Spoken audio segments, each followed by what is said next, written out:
Thank you for staying with us. And it's time now for the news review. We're about to get into the papers, let you know what exactly they have to say. And I'll be sharing a few thoughts with you about some other salient matters. But this segment always brought to you by Endpoint Homeopathic Clinic. Now, here's what they're offering you. If you're a man out there, they're offering you prostate screening for free. If you're a woman, fertility screening, also gratis for free. All you need to do is locate them at any of their branches. And here's where you can find them. Here in Accra, they're at Spentex opposite the Shell signboard. There's also Kumasi, Kronumabwe here behind the Angel Educational Complex, and you can also find them in Takrade Anaji State. There's Tema Community 22, Techiman Hanswa and Siama and Zema. If you'd like to call them, these are the numbers, two of them, 0244 867 068 or 0274 234 321. Endpoint Homeopathic Clinic, the end to chronic disease. But just the start of our news review segment. Shortly, I'll be joined by founder of the National Interest Movement, Dr. Abu Sakara Foster. But for now, let's make tracks. I'd like to find out from you. Again, I'll start the conversation off on the tangent of Cecilia Abanadapa. There have been new developments, and look forward to my blunt thoughts tomorrow because I'll be bringing some things to your attention. I'll not let you know. I'm holding those cards to my chest, but I'll be bringing you some things, okay, that I would leave you to digest as a people. But with the pace of things happening, and I always say that it doesn't matter where you stand on the political spectrum. The law is the law. And if you fall foul of the law, I'm not saying she has, there are different dynamics to look at, why she was even keeping such sums of money at home and all of that. And if we wanted to check other ministers and MPs, former, current, and all of that, I mean, we'd be surprised how much we'd get. I want to believe that we probably wouldn't have needed to go to the IMF if all these politicians were people of goodwill who would give. In fact, back in the day, my family, my parents, my mom and my dad lost money to a certain government, military government in this country, because they felt, loan us the money. It was never paid. How about that? So we've actually contributed to the goodness in this country. Yet we have all these politicians hoarding all kinds of money, God knows from where, if not from corruption. And I'm not saying it's all of them, some of them. But I always say, if you knew this person right before they got into politics, and you assess them then and assess them now, the script, the tail of the tape, it is so obvious. It is so obvious. Yesterday, I just forget, but I was reading a similar story somewhere. In fact, when the coup happened in one of these countries, neighboring countries, recently, for good reason, I don't want to mention the name of the country, and the president was apprehended, $6 million was found in his residence where he lived. $6 million. So this is a problem, an African problem. I'm not saying beyond Africa there's no corruption, but you go to places like Japan, if you're found, I mean, that's the difference. A few people will do it, but then when you're found, when you're caught, the consequences. Here, you can do it and you can have your integrity intact. You'll even be given a stamp of approval, a pat on the back. In the meantime, young people are suffering in this country. It is really sad, really pathetic. But I'll save the rest for tomorrow. Tomorrow it will be fireworks in the studio. I can guarantee you that. What are your thoughts on the Cecilia Dapa situation? And I am very concerned about what is happening in our sub-region and slightly beyond. Now we hear Niger too has fallen in that latest putsch or coup d'etat. I think our leaders here on the continent should wake up, because post-independence, when a few other countries like Nigeria followed Ghana on the path of independence, shortly after that, there was a string of coup d'etats, even into the 80s. We don't want that trend to continue. But as a political watcher and as a student of politics, it will continue if our leaders keep up with the nonsense they are delivering to us. Yeah, because people will get fed up. People will get fed up. The Arab Spring didn't just happen. It didn't. So let's focus on the things that ought to be focused on. And so a few people, small group of people, have a large stash and they are feeding, they are eating large, living large. And most young people out there cannot even afford 3 square meals a day. And you're happy. Well, you'll get what's coming to you. The Daily Graphic this morning. GPAC celebrates Golden Jubilee. And sometimes, pardon me when I get like this, but even in my personal circumstances, if I tell you what man is going through, I say, The Daily Graphic this morning. GPAC celebrates Golden Jubilee. There's also black flies invade La Nkwantanang Dawenya. We'll be telling you a bit more about that.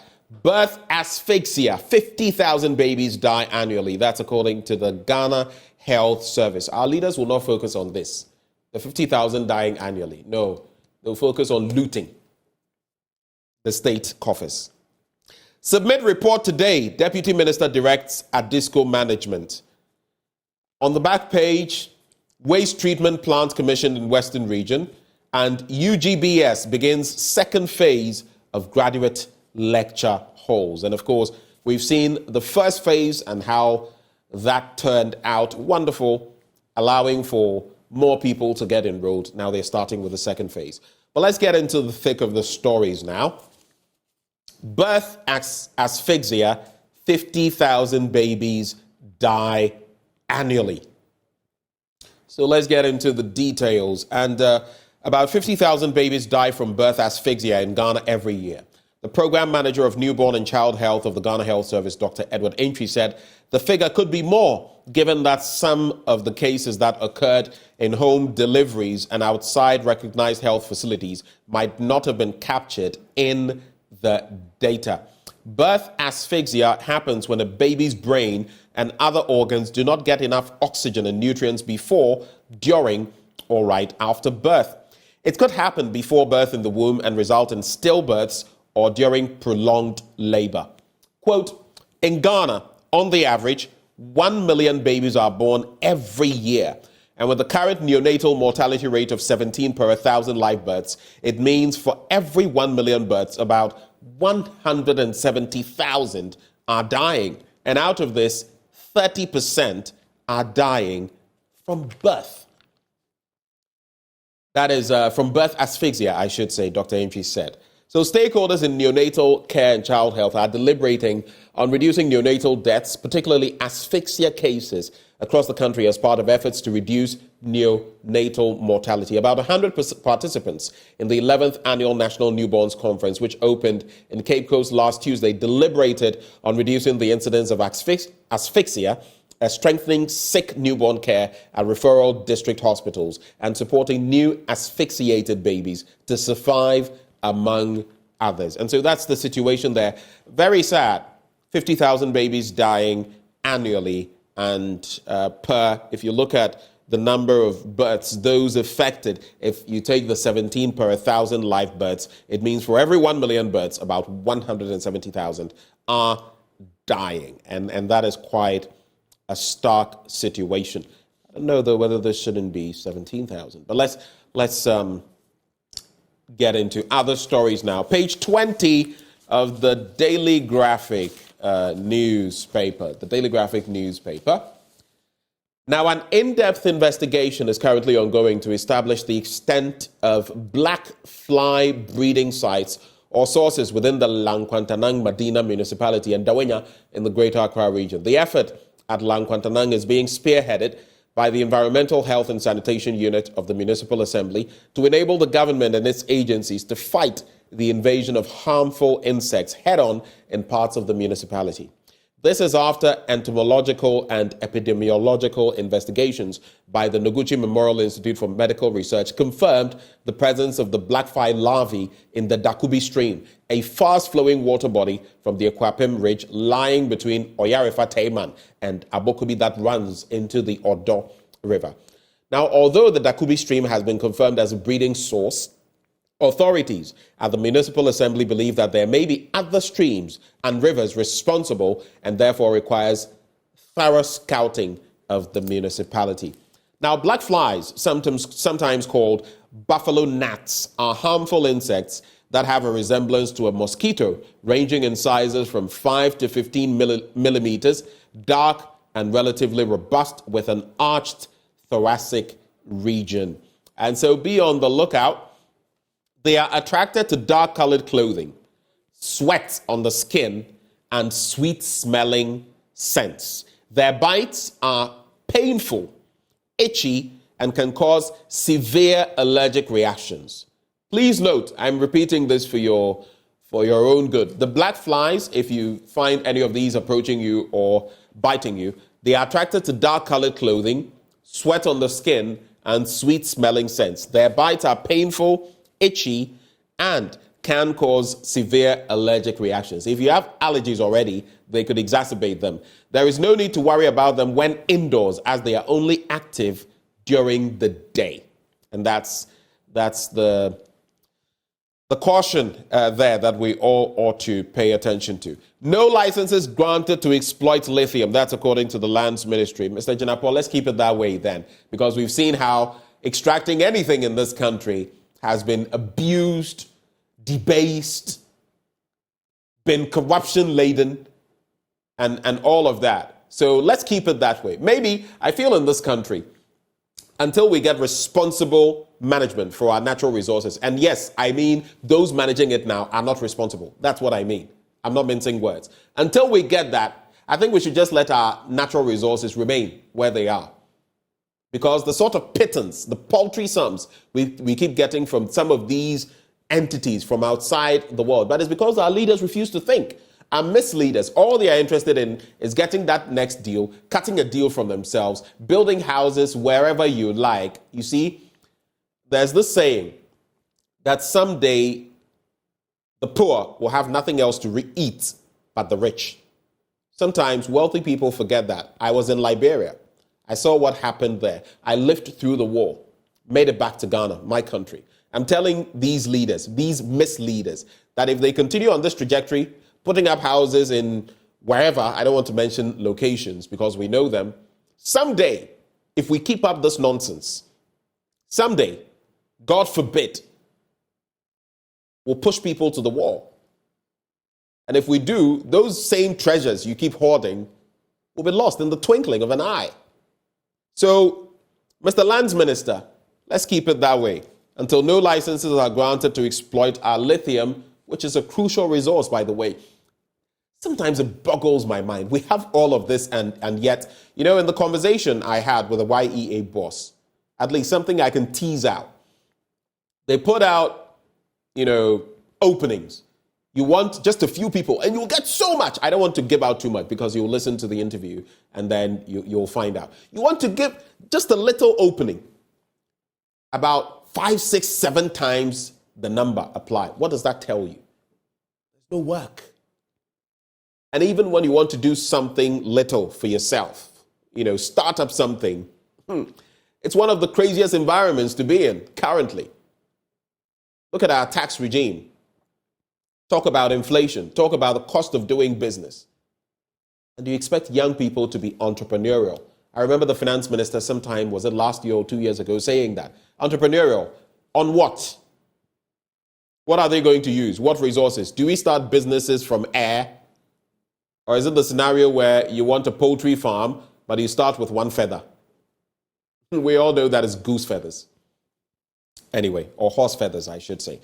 But that is the story. You can tell I'm a bit upset today because sometimes you just follow the rhetoric of our leaders and you wonder how we've ended up in such a situation, not just in Ghana, in practically the entirety of the continent, and how these people think. So myopic. On page 21, consumers, businesses share mixed sentiments on economy.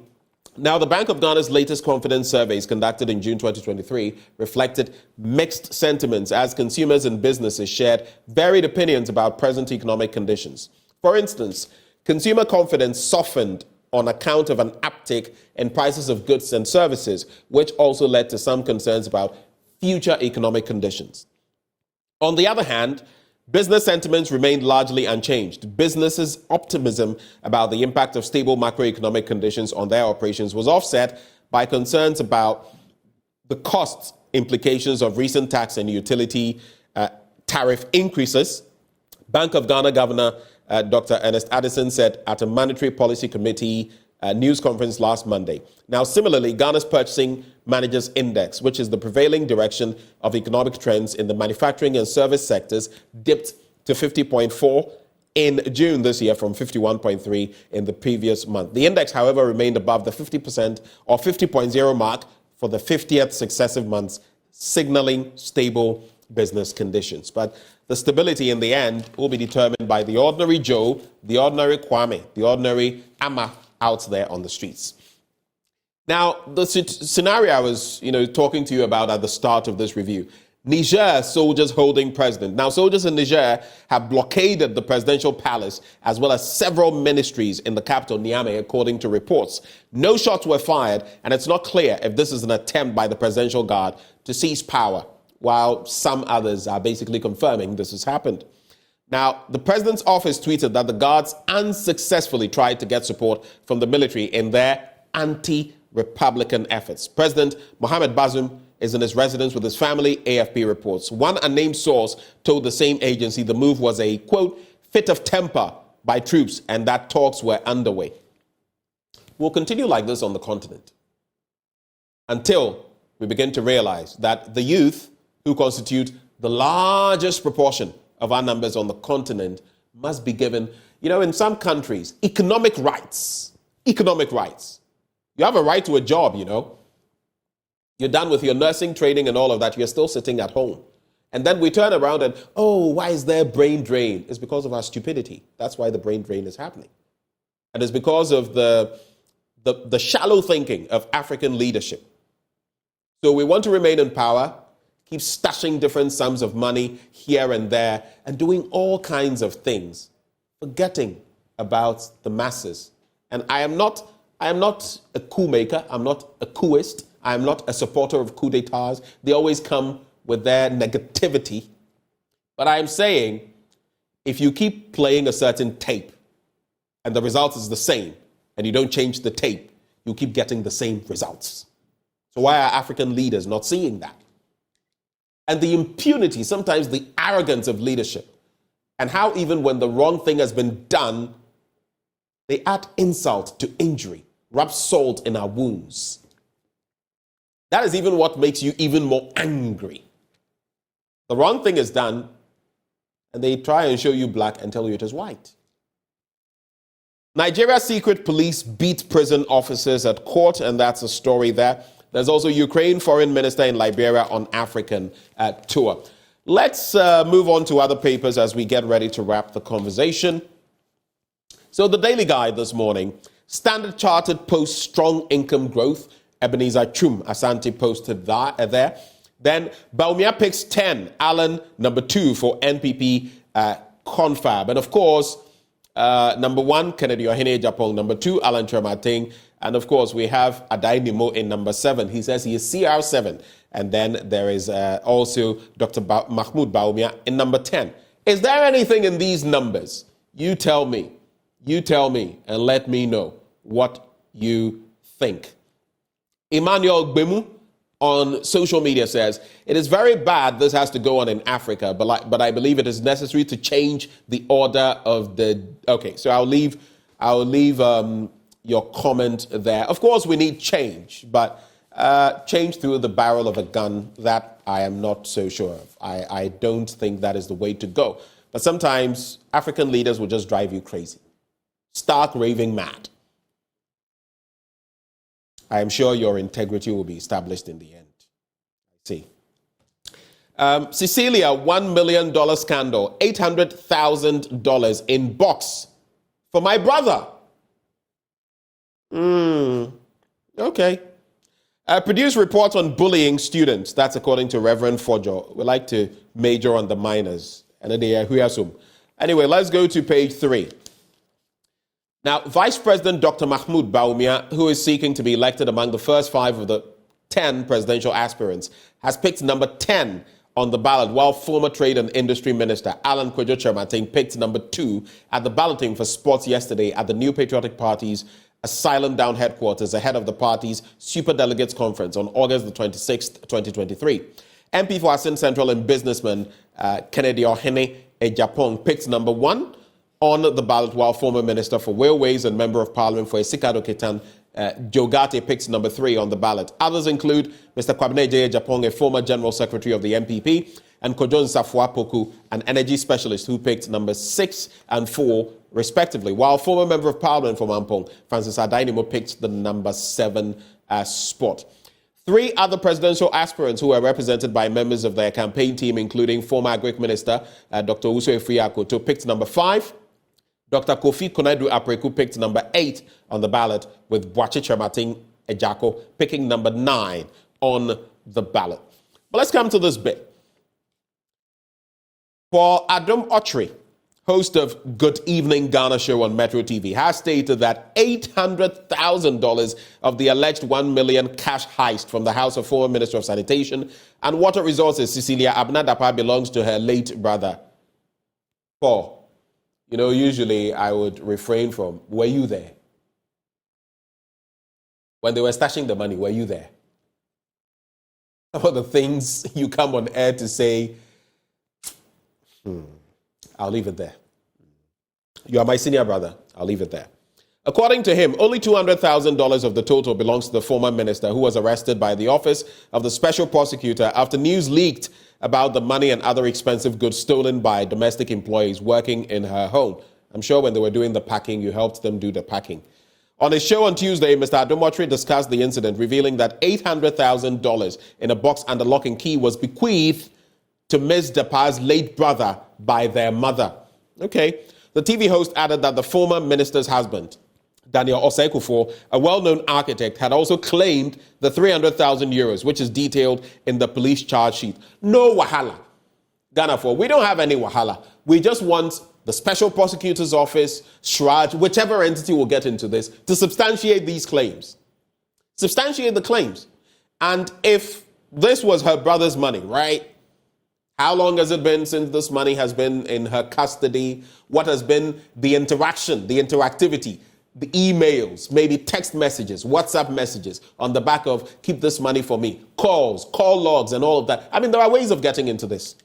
Yeah, there are ways of getting into it. So, Mr. OSP, Mr. Special Prosecutor, I should say, among others, let's substantiate these claims. Let's substantiate them. Whether it belongs to her brother, her grandmother who died, her great-grandmother, her child yet to be born, let's find out. SHRAJ rejects opposition against the Ablakwa's Cathedral petition, and the Commission on Human Rights and Administrative Justice has rejected oppositions raised by the Finance Minister and the Secretary of the National Cathedral Board of Trustees regarding an amount of 2.6 million Ghana cedis paid to JNS Talent Company Limited for the construction of the National Cathedral. According to the Member of Parliament for North Tong, Samuel Okudzeto Ablakwa, JNS Talent Center Limited is a company owned by the Secretary of the National Cathedral Board of Trustees, Reverend Victor Kusi Boateng, therefore causing a conflict of interest in respect of Reverend Victor Kusi Boateng's position on the National Cathedral Board. Now, the petition by Okudzeto Ablakwa was received by the 2 deputy commissioners of SHRAJ, also alleged that there was a transfer of 2.6 million Ghana cedis from the National Cathedral Secretariat to GNS Talent Center Limited, owned by Reverend Kusi Boateng. You can get further details of that story in the Daily Guide newspaper. I love my naked look. That is Shatta Michi. I see. And Shattawale Freedom Wave concert, December 25th. Let's wrap. Business Finder. 7,500 jobs to be available from 2 community mining schemes. You can check out the details of that on page 2. Israel. Ghana must raise levels of investment And of course, pictured there as well, the Israeli ambassador. I'm talking about the Business Finder newspaper. And SEHP to hold Made in Africa Women and Children confab. That story actually yesterday in the Daily Graphic newspaper. Let me see whether there are any other comments I can read. No, none for now. Let me check out if I have any messages in terms of birthdays or anything of the sort. Okay, so nothing for now. We'll be heading into sports. I think I'll do this today and do it tomorrow as well. Na Amanua Ankra. Tomorrow is your birthday, so in advance, I'd like to wish you a wonderful birthday. You're a wonderful person. God bless and keep you. And that's the note on which we'll wrap the news review this morning. If I let my emotions, if I wore them like a sleeve this morning, it was very intentional and it was very heartfelt. I get sick when I go out after my show every day and encounter the bleeding masses, especially young people. I don't know what the future of our country is, but I pray that Ghana becomes that land flowing with milk and honey that we were made to be. Endpoint Homeopathic Clinic helped us bring you this segment, and they're offering free prostate screening, free female fertility screening. If you'd like to get to any of their branches, this is how you can get to them. In Accra, Spintex opposite the Shell signboard. Kumasi, Kronum here behind the Angel Educational Complex. Takrade Anaji State, Tema Community 22, Techiman Hanswa and Siama and Zama. Their call line 0244 867 068 or 0274 234 321. Endpoint Homeopathic Clinic, the end to chronic disease. And that brings us to the end of the news review. Up next is the latest in sports. Stay.